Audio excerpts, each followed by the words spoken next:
Hello and welcome to Processing the Process. This is Jonathan Riddell, Artistic Director of Riddell Dance Theater and its latest endeavor, Second Story Dance Project. I am Sherri Muroff-Kalt, author of Portrait of an Artistic Journey, The Creative Process in Real-Life Context. This book is the byproduct of a 3-year journey with Jonathan studying and documenting the creative process. Using Jonathan and his Riddell Dance Theater dancers as our case study, we set out to examine the external challenges and internal struggles that impact the process of bringing a creative idea to fruition. In this case, Jonathan's work in Violent Circles, The Rite of Spring, which premiered in 2013. I continued my portrait of Jonathan, documenting his development all the way through this latest initiative, Second Story Dance Project. As many of you know, I have been following the evolution of Second Story, documenting my analysis of the rehearsal process in our Process in Real Time blog and Facebook page. These platforms enable us to share this process with the creative community in real time. Well, we are now taking our work to the next level using videocasting rather than written narrative. We believe that this format will enable you, our colleagues, to be part of the process in a much more dynamic way. So each week, Jonathan and I will identify and try to make sense of the dynamics of the most recent Second Story rehearsal. So we'll talk about the Second Story dancers' collaborative efforts to flesh out an artistic vision and bring it to life. You'll hear about the struggles to concentrate on the work while being distracted by the kids. We'll discuss the challenge of juggling the dual roles of creator and caregiver. And, best of all for me, now we have the chance to dive into Jonathan's psychological and emotional experiences that, that serve as the context within which this and virtually any creative process takes place. So today we begin with Second Story's 71st rehearsal. I can't believe it. Which took place on April 18th, 2018. So I'll try to paint the picture for you of what this is like. And in come Jonathan and Mandy and Lorena. And this is the first rehearsal in quite some time where we're not actually preparing for a big event. For example, the March 18th Works in Progress showing, or the more recent April 15th choreographic workshop that we developed called Watch, Do, and Make Dance in collaboration with the Westchester Children's Museum, which was a great and very interesting project in which young children had an opportunity to watch professional dancers perform excerpts of their most recent works, to learn small portions of the choreography from those works, and then collaboratively work with the dancers to create new material and put it all together in an original dance. So this is the first time we can come into what we would normally feel is a more regular rehearsal, but it really was anything but, because it was clear that the mood was very mellow, contemplative, reflective. And I thought to myself, and I'd like to ask John today as our opening question, when a dance company, for example, has come off of a major event, do you find that it is typical to kind of trigger a frame of mind where the company members and perhaps even the artistic director is kind of taking that proverbial step back in which they're looking at where they've come from and where they think they might like to go? I don't know if it's typical, unfortunately, because I think it's very valuable to do it. It was certainly a luxury. It felt wonderful to be able to just kind of chill out for that rehearsal, and to talk about everything we had just done. Of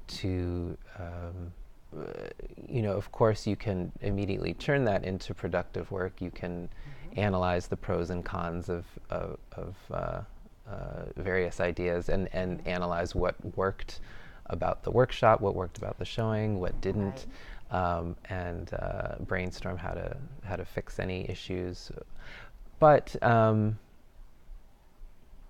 and that's all well and good, but it was so nice to be able to celebrate everything we had just done, to sort of revel in the success of those projects, to give ourselves some pats on the back that were well deserved, which you don't typically get to do. I found, at least in my prior company work, because you usually have the next project you're immediately moving on to, the next show you have to rehearse for, or whatever it is you're doing.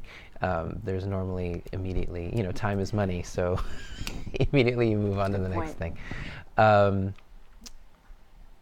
I think it's very valuable, and certainly as I'm a little wiser now, I would say going forward, even if I were under stricter time constraints, and trying to figure those things out, I would try to carve out that time, even 20 minutes, to just lay back with the dancers and process what we'd done.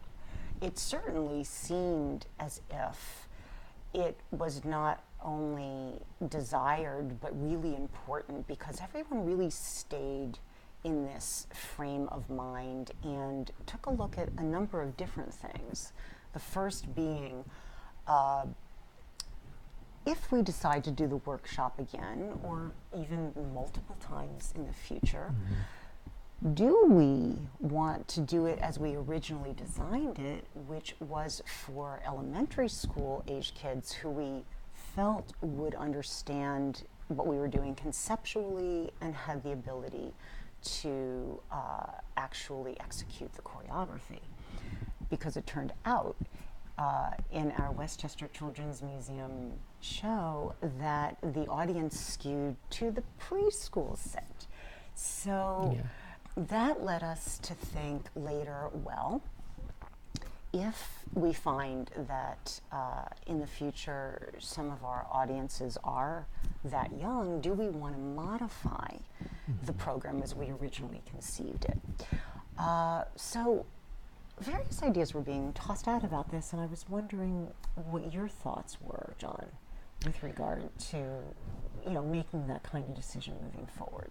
Yeah, well, the immediate response to the doing the workshop was that it was wonderful. We still had a great time. The kids were with us. The younger children, they still followed everything we did, and they moved and they had fun, and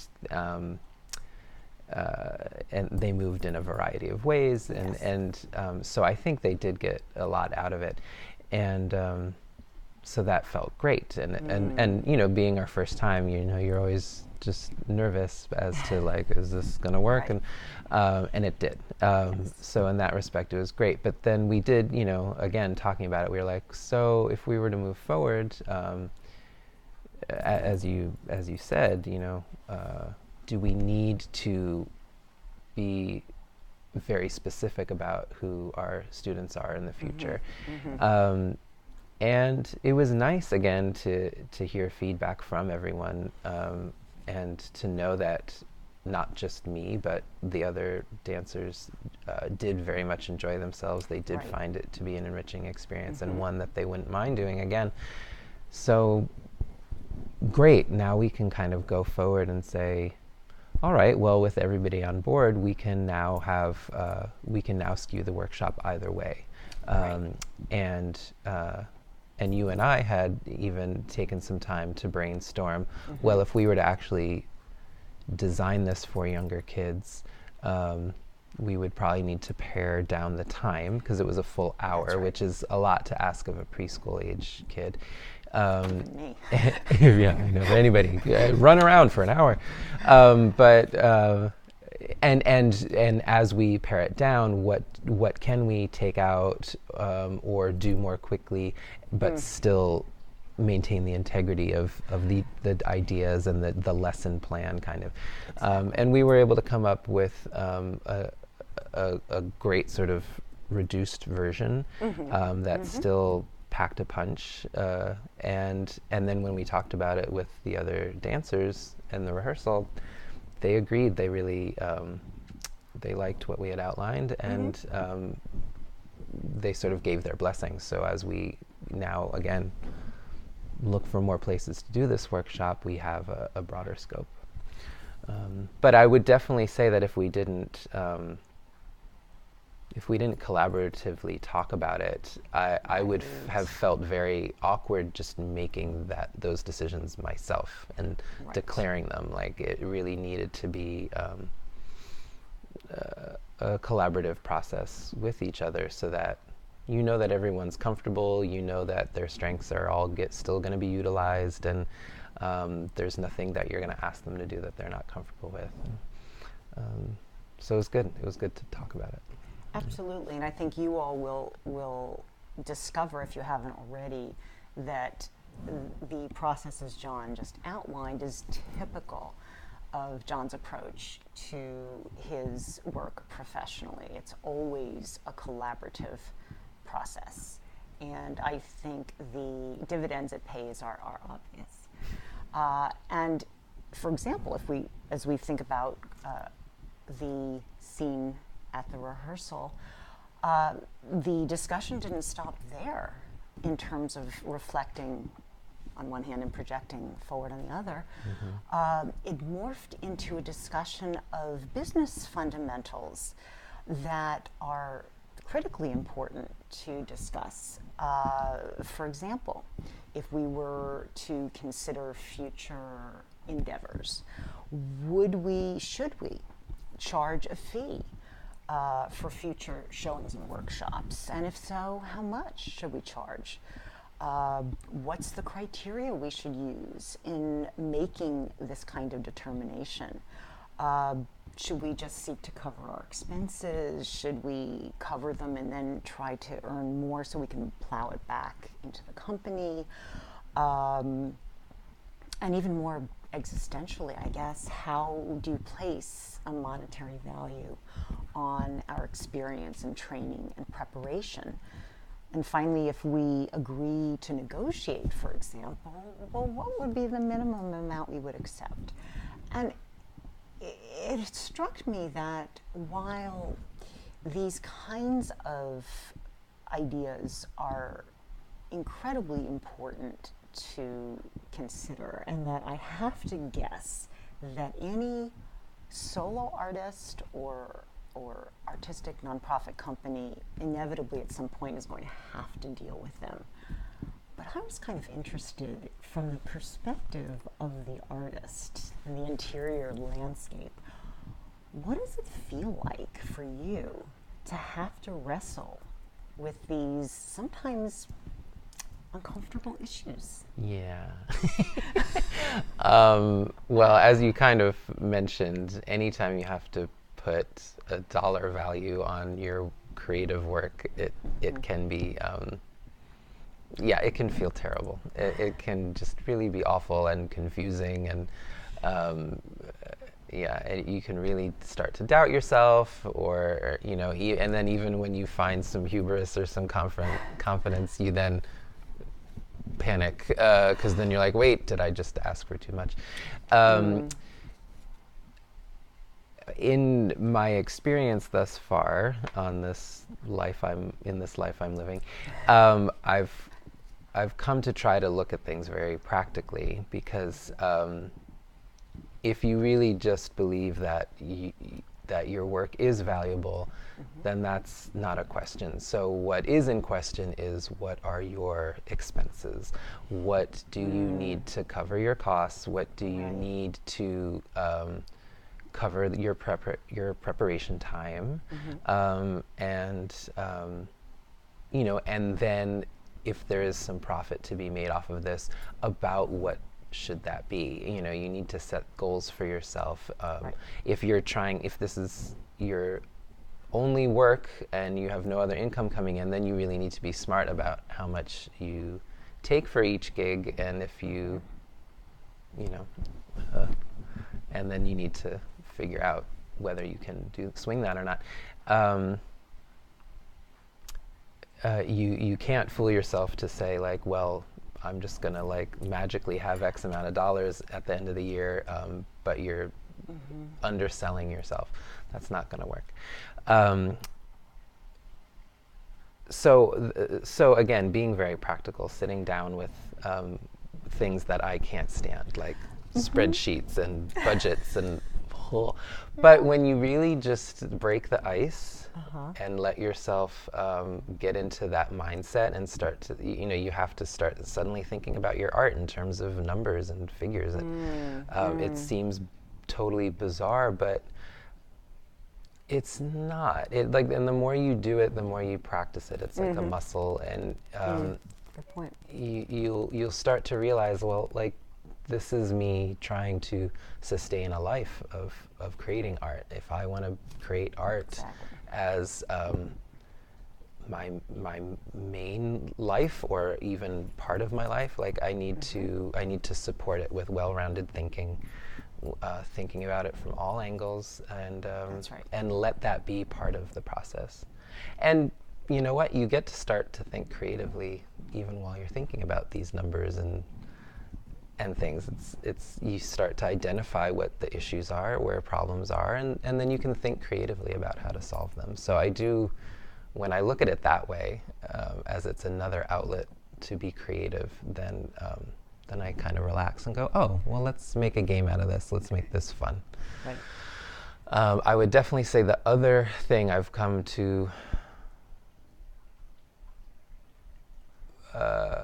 rely upon, especially when things get stressful, when these topics come up, is remember to go to your colleagues, or go to a friend or a family member who does well thinking in these terms. And ask for their help, ask them for their opinions, what they think, and people will give you great advice. So as soon as I start to feel alone and panicky, I go, That's the let me go talk to someone. Yes. Let me talk to you. Let me talk to the other dancers. We can figure this out together. This isn't rocket science. This is all stuff we can manage. And speaking of figuring out, the dancers, you and the dancers were continuing in that vein, in a business sense, thinking about, you used the term gig a little while ago, future gigs, what it is you might want to do. And in contemplating those things and wondering, should we do them, should we not, the discussion allowed what I recall as 3 different ideas to emerge, sort of 3 categories, if you will, that you could use to help evaluate an opportunity to determine whether it was really right for you. And I was kind of struck by that. And one was, a more classic arrangement of a booking in exchange for compensation. The second was, we're going to do a program without compensation, but there's something else that's very important at stake, perhaps a very critical personal or professional relationship. Perhaps there are significant public relations benefits to be had from agreeing to do this. And the third category that came up was in the form of outreach. If we were to conduct programs for underserved communities. And I think what was really striking to me was the idea of gaining clarity about this when making these kinds of decisions, and was wondering what your thinking was, if you agree with that. Yeah, well, yeah, you summed up those sort of three ideas very well, and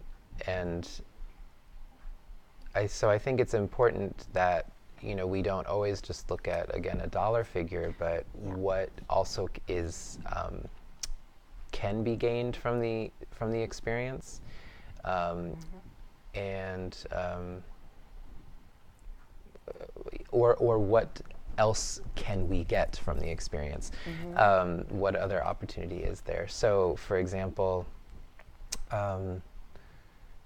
if a performance, like we identified, like, okay, well, this is one of the important things about doing this workshop is that we be able to then you know, promote it, to then show other people that it was valuable and successful for the participants, that it was a successful collaboration with this children's museum.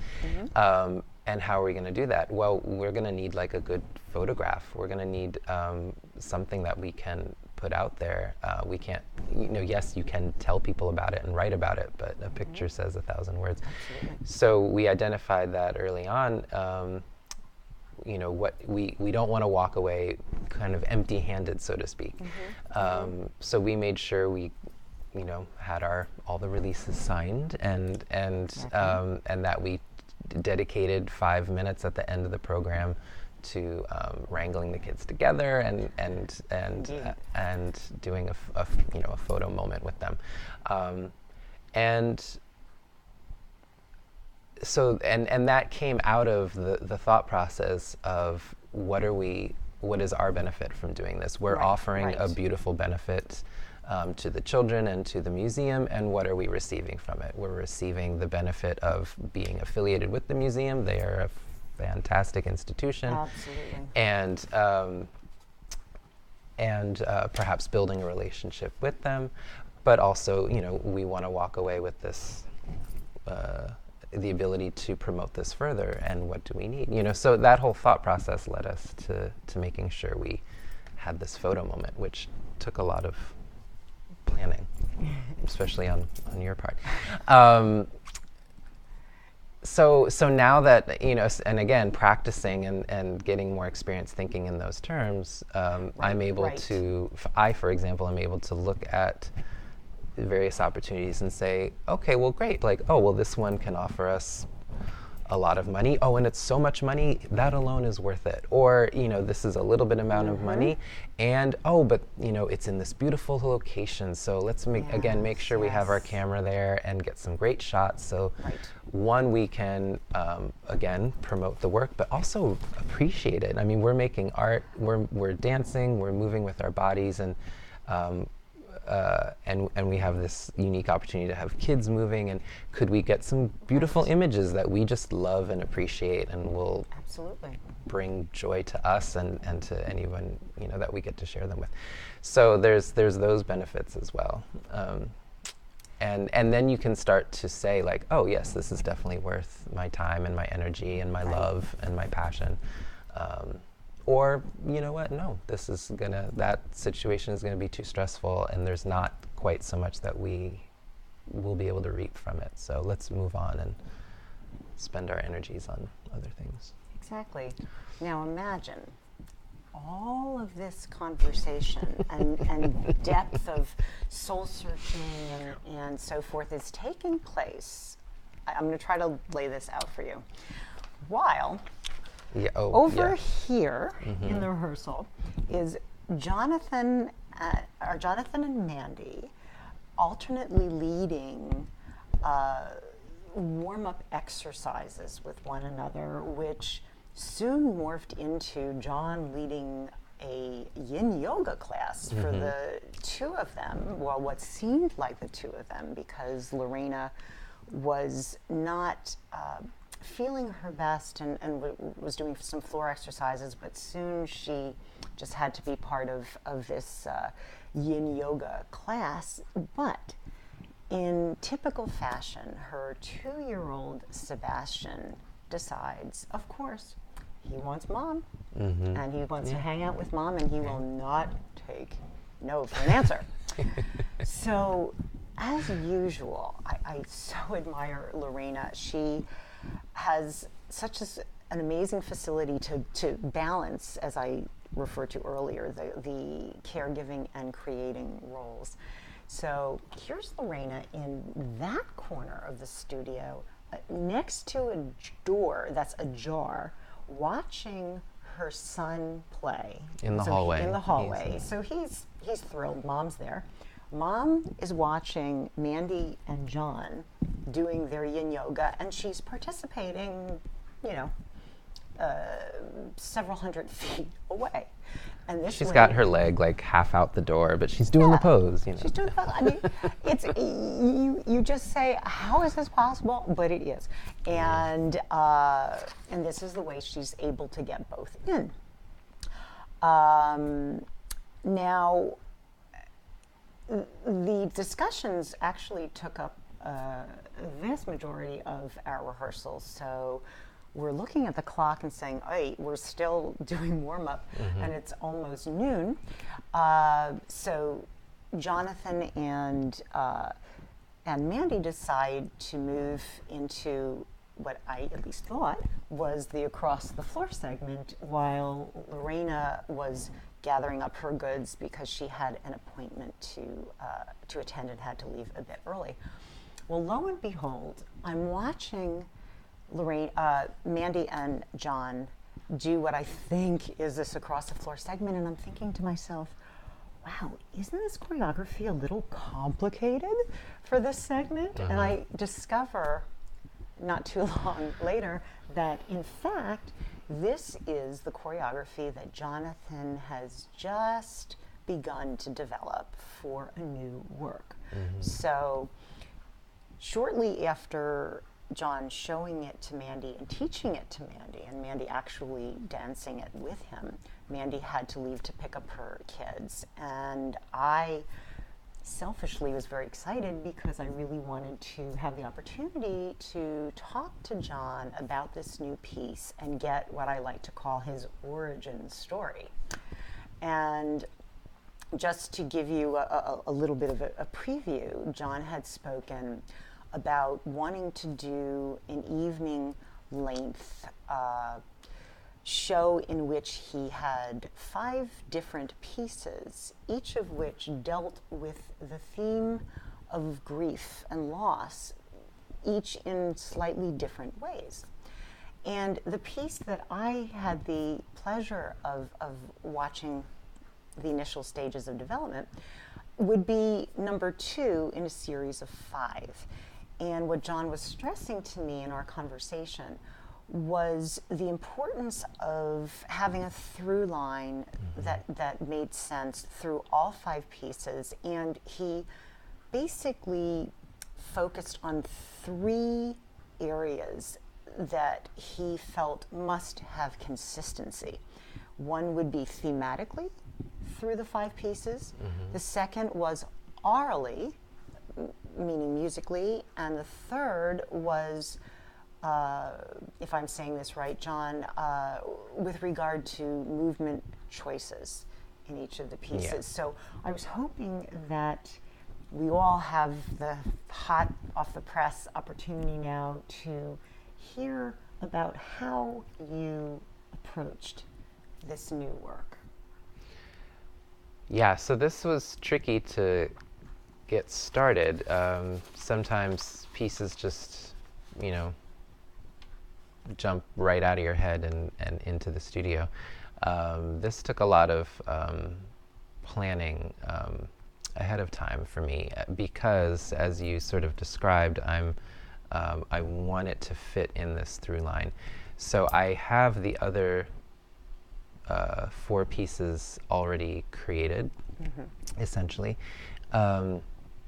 And so I was like, oh, and as I was trying to put them in the right order, I realized, oh, there kind of needs to be this fifth piece, and it needs to be number 2, because that, I don't know, that was a whole process unto itself, deciding how that would go. But then, for example, the piece of music I was initially thinking of now doesn't quite fit in that scheme. So I then had to say, well, why do I not now like this piece of music, blah, blah, blah. I went through a lot of pros and cons, weighing whether I should use it or not. But ultimately what I realized is coming out of the first piece of music, for the first piece, that was a violin concerto. The violin was very prominent. And suddenly to go to this other piece of music that I wanted to use, which was solo piano, it felt very much like a sonic jump, which could be fine if you want, a potpourri kind of a show. But I really wanted this a thread. So I was like, well, I really need the violin to be prominent. I want it to be very few instruments to create a more intimate tone as opposed to the more vibrant tone. So that can be a contrast from the first piece to the second, but the violin needs to be dominant. And then the piece that would follow is a piano trio. So it's piano but with also violin and cello. So that would keep the violin consistent, pieces through 1, 2, and 3. Right. All of this detail, right? It starts to, your mind starts to like go crisscross ways. But what I ultimately did was start searching through samples of music until I found that right piece that had the violin, it had the small numbers of instruments, it also had the right tone of still playful, because the first piece of music is quite jovial, it's quite happy, and then I wanted the pieces to get progressively more melancholy, go deeper into the sadness, and then the final piece sort of brings us through a catharsis. So finding the right tone, all of that had to play, and that took a lot of time to find the right piece. If it took this much time to describe it, imagine going through all of it. Absolutely. So that was a huge part of the thought process going in before I even made a step, of course. Then thinking about the content, as I sort of started to talk about, I wanted this through line to go from light happiness and go further into darkness.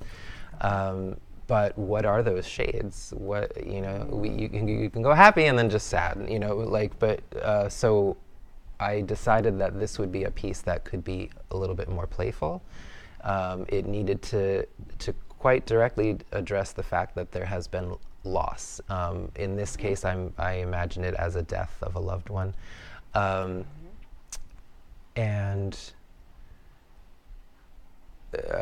So it needed to state that very clearly. The dancer has lost someone that they love, but they're still, they're not in the depths of despair. They're missing them. But they are also, kind of when you talk to a lost loved one in your mind, and you can still kind of joke with them and have your lighter thoughts. You're still loving them and appreciating them. You're also rolling your eyes at them like, here I am thinking about you again, and I'm missing you, and having those lighter feelings. So this piece is trying to capture that slice in this arc, from light to dark and light again. Okay, so that's another layer that I'm adding, all conceptually before I even move. I think then that third layer of, so what is the movement? Right. What are the movements going to look like? What is the movement vocabulary going to be for this piece? Again, I had 2 pieces to bridge. So I have the first piece, which has a lot of sort of folk steps in it. It's very balletic in terms of in terms of its footwork and light jumps, we would refer to it as like a petit allegro type piece. And then the third piece is much more stretched out. And the dancers are using all these images. It's brittle branches that I'm thinking of for this. So they have a lot of gnarled hands, elbows that bend and stretch out, and it's sort of like tree limbs growing. And how do I incorporate the folk steps from the first piece and bridge it over to this, all of these motifs? So that's when I started to experiment with the movement physically, because it also has to feel right in the body. And I think I've sort of arrived at a beautiful mix. The dancer right now, I'm the dancer, can have, he starts off in a contemplative moment. He's kneeling over what I think of as a grave, and is using some of these gestures that start to point at the third piece. And then when he stands up, he starts to move more like the first piece, but in a soft way. So he's doing some of the footwork from the first piece, but with a lithe body, with more of a floating quality.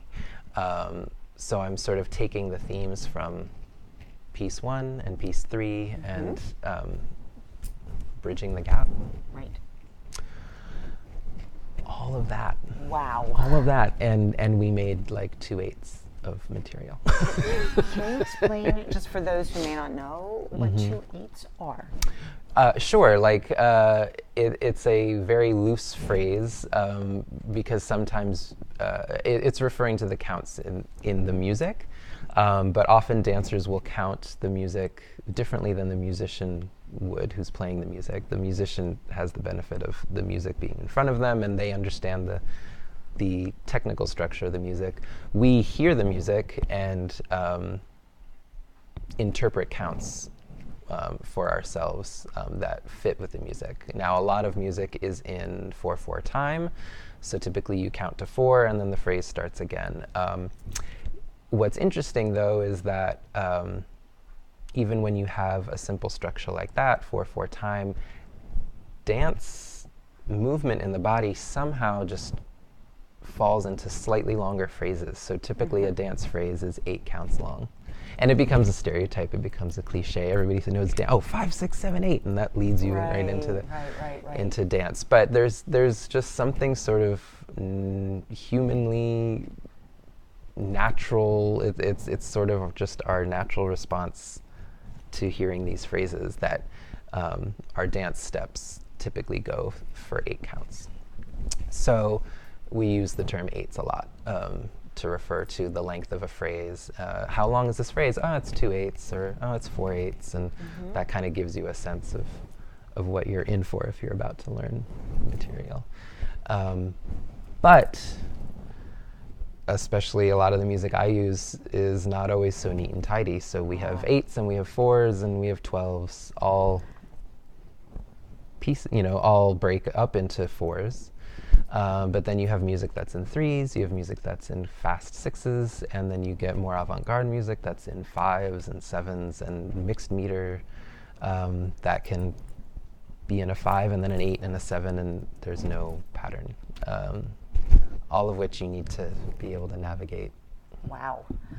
And you described making 2/8, so to speak, after what sounds to the casual observer here as an enormous amount of preparatory work before any of that emerged. And yet, interestingly, as I was watching you, again, without the benefit of really any background knowledge, I want to consult my notes here because I had written down some of my impressions of what I was seeing John do. And something that really struck me was the way that his lower body movements initiated the upper body movement, so that the upper body movement seemed to happen as a consequence of what he was doing with his lower body. But overall, I had this impression that Jonathan's character had no choice but to allow his body to take him wherever it was going to lead. And I had no idea if, in fact, this had anything to do with what he was intending, but it did make me think about the process of creating this dance. And, knowing now there was so much that went into it, but once you were out there on the dance floor and you were testing out your ideas, were my impressions kind of on target? Because it seems as if it just then flowed quite naturally out of you and almost assumed a life of its own. Is that what tends to happen when you choreograph, even though you may be planning it out in advance quite carefully? But once that is done, do you find somewhat of a freedom to allow it to kind of inform you, perhaps? Yes, absolutely. Sort of like what I had said, like I needed to, after doing all that thought, before I could really decide on what the movement vocabulary was, that's when I had to start to physicalize it. I could conceptually in my head be like, oh, I want it to look like this, but until you actually start creating the steps with your body, you can't tell 100% what it's going to be. At least I can't. At the same time, I don't want to just move in a way that feels good to me and follow a movement stream of consciousness, if you can understand that, Right. and lose touch with what I ultimately want to say with the piece. Right.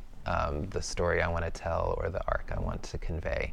It's so easy to do that, to just kind of do what feels right, even though you're not being true to the nature of the work. I don't know how other choreographers feel about that. I certainly feel like when you're watching a dance piece and it does sort of start to feel like you're wondering where it's going, it may be because people sort of fell into a zone that really looks beautiful, feels wonderful, but have they kind of lost that thread? And I'm really trying, especially as a more mature artist now, I'm really trying to pack a punch and really stick to what I want to say, because I have a clear point of view, I have a clear story I want to tell. I've done all of that thinking, so I don't want to just let all of that go. Well, it sounds like you've created this structure so that even if you've got the room to maneuver within it, it's holding you in place to an extent that it sounds like even if you were to allow yourself to drift a bit in the joy of the movement, that you won't perhaps hang out there for too long, that you're going to be coming back. You've created that structure, and as you say, you're a seasoned pro at this point. So I think the experience, the discipline, the commitment, as you say, to the point of view that you wish to convey, it sounds like it is so solid that it's anchoring you, at least ideally, is really anchoring you in place. And that is, I think, what I had the privilege of seeing in rehearsal on the 18th. So I wish you all had the opportunity to observe it as well, but in subsequent videocasts, John will certainly, in subsequent rehearsals, John will continue to develop this piece, and I will do my best to share with you my impressions, and then John in turn can really explain how this piece is evolving and what the different components, both internally and externally, are that he has to deal with that wind up shaping the trajectory of the arc of this piece. So we look forward to that as we move forward. Yes, I look forward to it too, all of it. Absolutely, and we thank you for joining us in our inaugural videocast, and we hope that you will continue to join us each week as long as we stay disciplined, and more or less each week as we follow the trajectory of the second story rehearsals, and in turn the journey of the artist from whom all of this emerges. So stay tuned, stay with us. We'll see you next week. Bye-bye.